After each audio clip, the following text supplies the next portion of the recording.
রাওয়াত মহাশয়, খুব শীঘ্রই জানতে পারবো যে হুমায়ুনের এই পুত্রের কত ক্ষমতা আছে। যতটা আমি মুঘলদের জানি তা থেকে এটাই অনুমান করা যায় যে যত শীঘ্র সম্ভব এই যুবক যুবরাজ জালালকে বাদশাহ ঘোষণা করা হবে, আর সবার আগে সে হিমুর কাছ থেকে দিল্লি ছিনিয়ে নেওয়ার চেষ্টা করবে।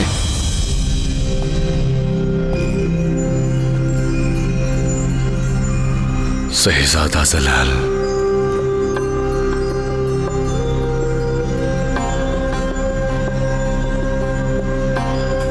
আপনার আব্বাজান আপনাকে এভাবে মন খারাপ করে বসে থাকতে দেখলে কখনো খুশি হতেন না।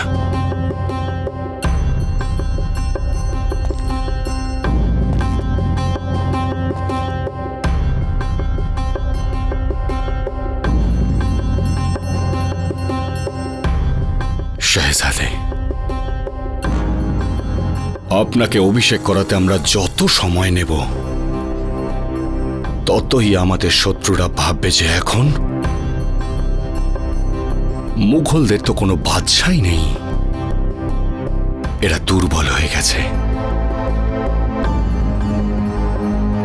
কেন আমরা আমাদের শত্রুদের এমন ভাববার সুযোগ দেব? কেন নিজেদের সেনাবাহিনীর শক্তিকে নিজের হাতেই কবর দেব, তাদের দুর্বল করব? কেন?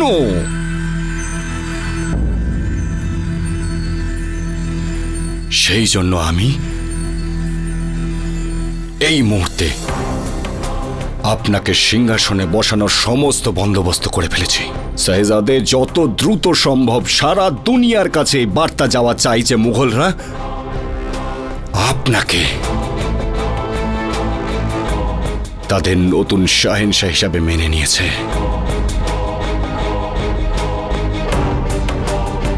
শাহেনশাহ, শাহজাদে, আপনি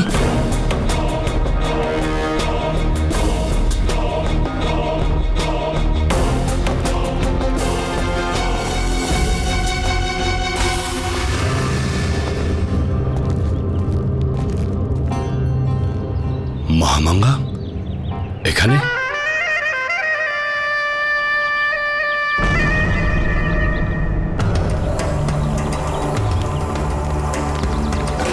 কি করতাম বৈরাম খান,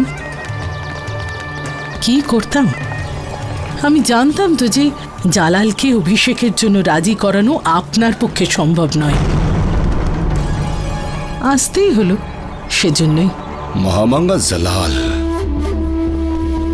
এই মুহূর্তে সে তার আব্বাজানের মৃত্যুতে এতটাই বিমর্ষ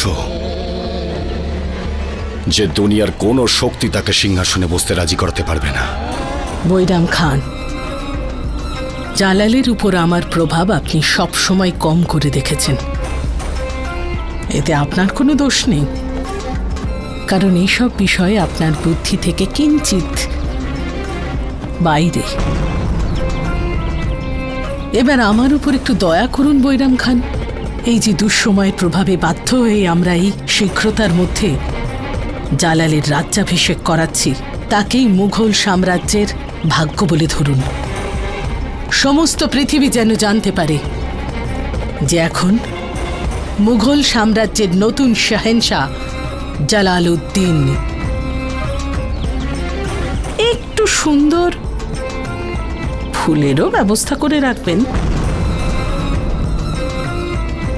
এই অভিষেক সম্পূর্ণ রাজকীয়ভাবে মুঘলীয় পরম্পরা অনুযায়ী হওয়া চাই বৈরাম খান।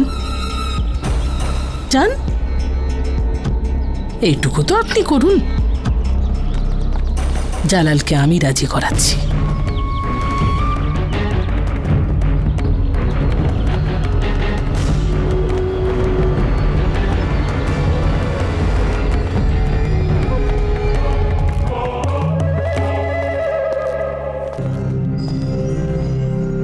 জালাল,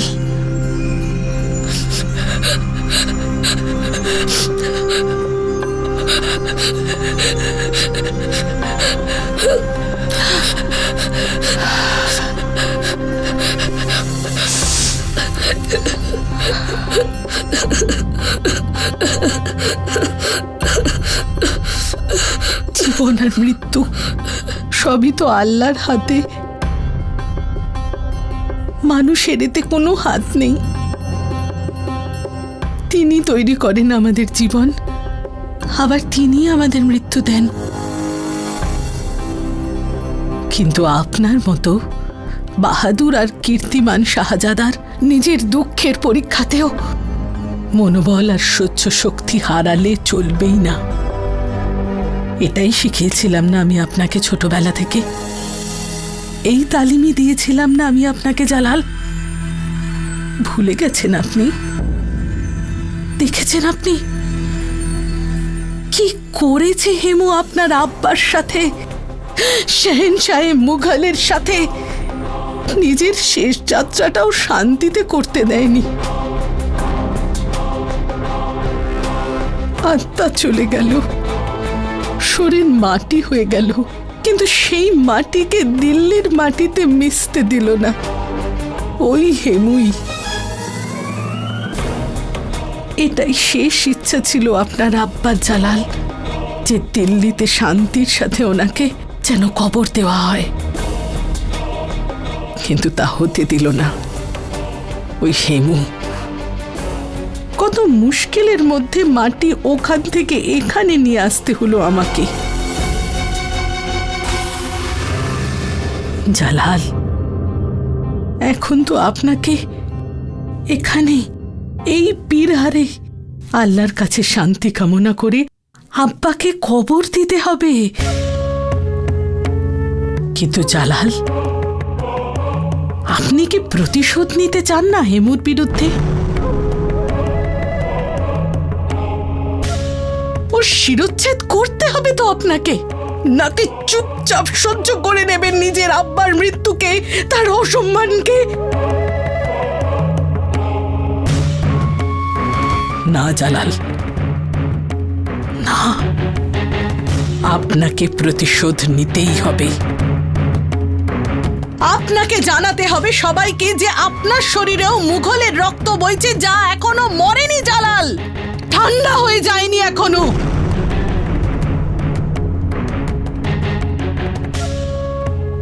মুছে ফেলুন এই চোখের জল জালাল, জ্বালিয়ে তুলুন, প্রতিশোধে রাখুন, চালান।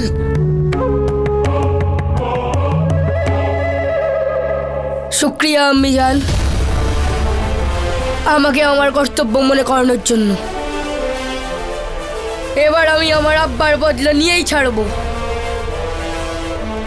ওই সব ঘটনার আমি বদলা নেব, ওই অপমানের বদলা নেব। প্রতিজ্ঞা করছি আমি ওই হেমুর শিরচ্ছেদ করব আমি। আমি জান,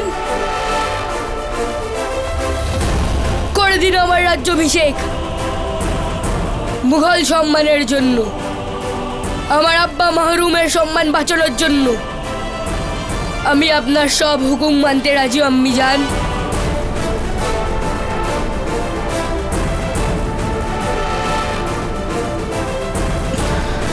জালাল, আম্মি,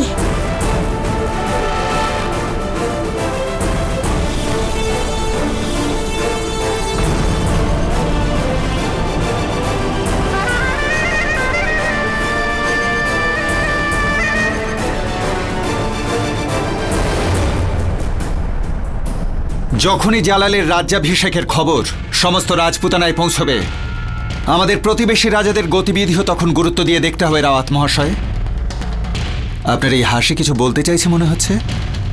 মহারাজ, এখন বলা আর শোনার জন্য তো পুরো প্রস্তুতি নিচ্ছে এই মুঘলরা। এই হাসি তো আমার বিড়ম্বনার হাসি। কেমন বিড়ম্বনা? যেমন মুঘলরা জালালের রাজ্যাভিষেক করছে, ঠিক সেই রকমই আমাদের রাজকুমার প্রতাপেরও তো মেবারের ভাবি রাজা হিসেবে রাজ্যাভিষেক হওয়ার কথা ছিল মহারাজ। যেমন সমস্ত মুঘলরা জালালের রাজ্যাভিষেকের জন্য এত আগ্রহের সাথে অপেক্ষা করছে, ততটাই আগ্রহের সাথে, ততটাই মন থেকে আমাদের মেবারের সমস্ত প্রজারাও রাজকুমার প্রতাপের রাজ্যাভিষেক দেখার জন্য আশা করেছিল মহারাজ। কিন্তু আপনার একটি মাত্র নির্বাসন আদেশ এখন যেখানে জালাল পৌঁছতে চলেছে, সেই জায়গা থেকেই আমাদের রাজকুমার প্রতাপকে বহু মাইল দূরে সরিয়ে দিয়েছে। জালাল খুব শীঘ্রই পাঞ্জাবের এক সাধারণ সামন্ত থেকে মুঘল সাম্রাজ্যের বাদশাহ হতে চলেছে। আর আমাদের রাজকুমার প্রতাপ নিজেরই মেবারেতে তাকে এক নির্বাসিত জীবনযাপনের জন্য বাধ্য করা হলো। এটা বিড়ম্বনা নয় মহারাজ?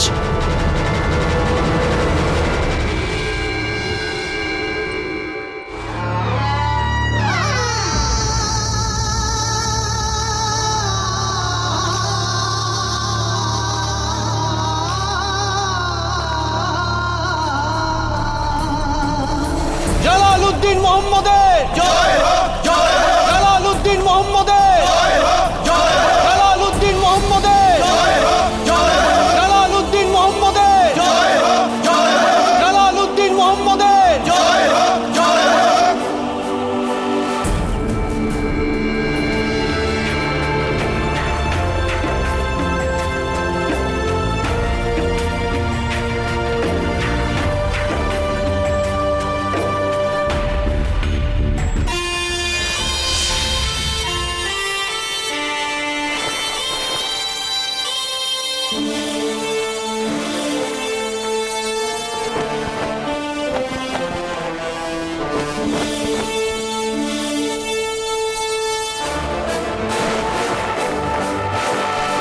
नस्ले तैबुली जिल्ले सुबानी জালালউদ্দিন মোহাম্মদ মুঘল সাম্রাজ্যের নতুন শাহেনশাহ ঘোষণা করা হচ্ছে। জালালউদ্দিন মোহাম্মদের জয় হোক, জয় হোক। জালালউদ্দিন মোহাম্মদের জয় হোক, জয় হোক। জালালউদ্দিন মোহাম্মদের জয় হোক, জয় হোক। জালালউদ্দিন মোহাম্মদের জয় হোক, জয় হোক। জালালউদ্দিন মোহাম্মদের জয় হোক, জয় হোক। জালালউদ্দিন মোহাম্মদের জয় হোক, জয় হোক। আম্মি, আপনি আমায় বলেছিলেন যে আমার আব্বা হুজুর একবার একটা ফুল তুলেছিলেন, আর আশেপাশের সব মানুষদের বলেছিলেন যেভাবে এই ফুলের গন্ধ বহু দূর পর্যন্ত ছড়িয়ে পড়ে, ঠিক সেভাবেই একদিন শাহজাদার খ্যাতি সারা পৃথিবীতে ছড়িয়ে পড়বে। আমার আব্বা কখনোই ভুল হতে পারে না, তাই না আম্মি? কখনো না জালাল। তাহলে কেউ গিয়ে বলে দিক হেমুকে যে আমি আসছি আবার দিল্লি ছিনিয়ে নেওয়ার জন্য। আর ওকে এটাও বলে দিক যে জালালউদ্দিন তাকে এমন পরাজয় দেবে যা সে তার সারা জীবনেতে না কখনো দেখেছে আর না কখনো ভেবেছে।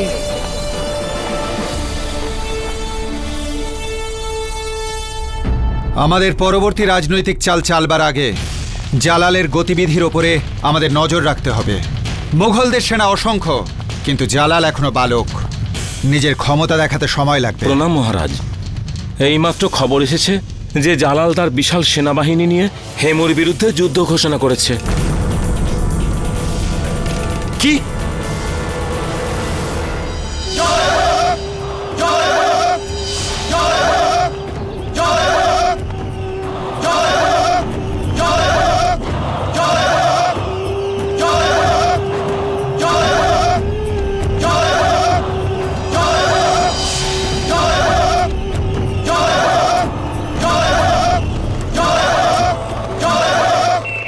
এগিয়ে চলো, আক্রমণ!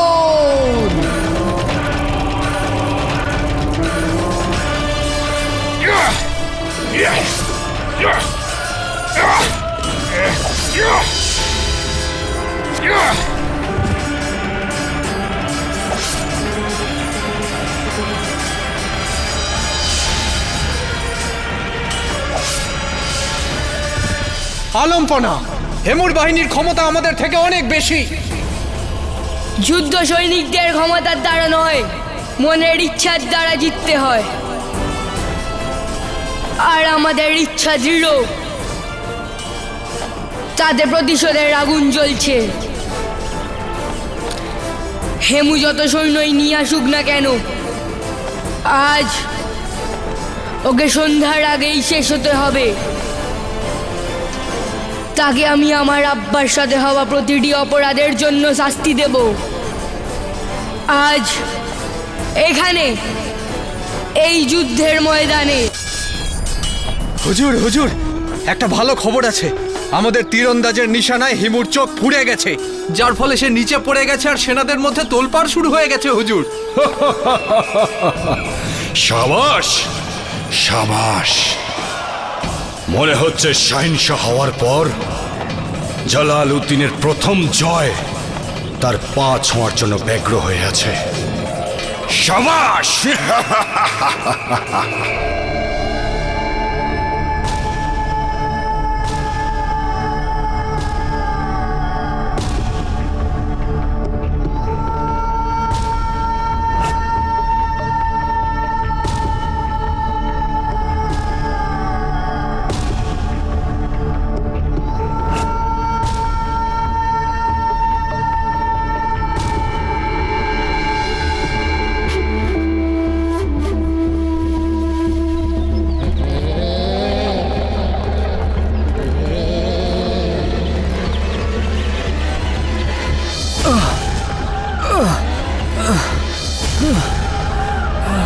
জাহাপানা, এই নিন তলোয়ার আর উড়িয়ে দিন ওই অপরাধীর মাথা।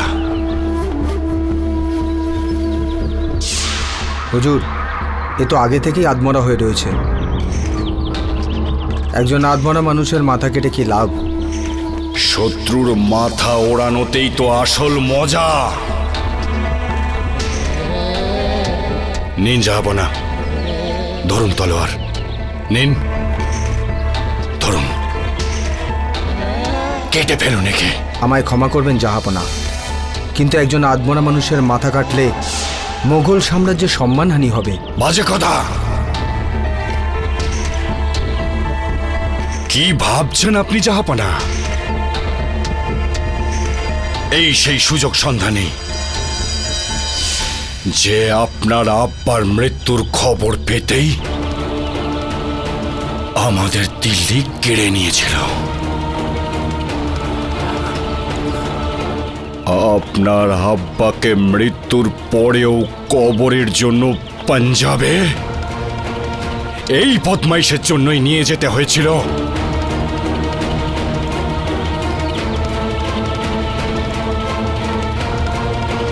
কেটে ফেলুন ওর মাথা।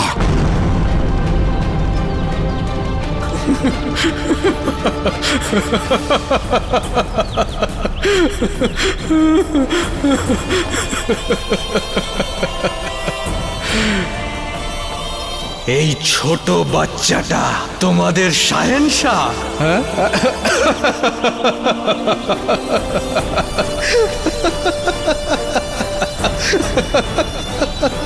ইয়া!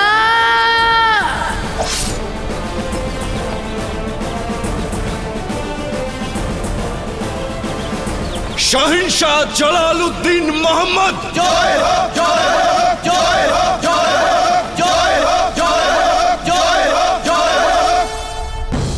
মহারাজ, খবর এসেছে কিন্তু মহারাজ, জালাল সমস্ত সেনার সামনে আহত হেমুর মাথায় শুধু কাটেননি, বরং সব যুদ্ধবন্দীদেরকে বৈরাম খানের কাছে কঠোর থেকে কঠোরতম শাস্তি দেওয়ার নির্দেশ দিয়েছেন।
এভাবে বাঁচার অভ্যেস আমি চাই না, যেখানে আমার প্রতাপ আমার সাথে নেই। তুমি আমার সম্বল প্রতাপ, তুমি তো আমার বেঁচে থাকার একমাত্র অর্থ। তুমি তুমি যদি চলে যাও তো কি করবো আমি বেঁচে থেকে? আমি তোমার সাথে যাব না প্রতাপ। আজ থেকে তোমায় নিজের ক্ষমতায় বাঁচতে হবে।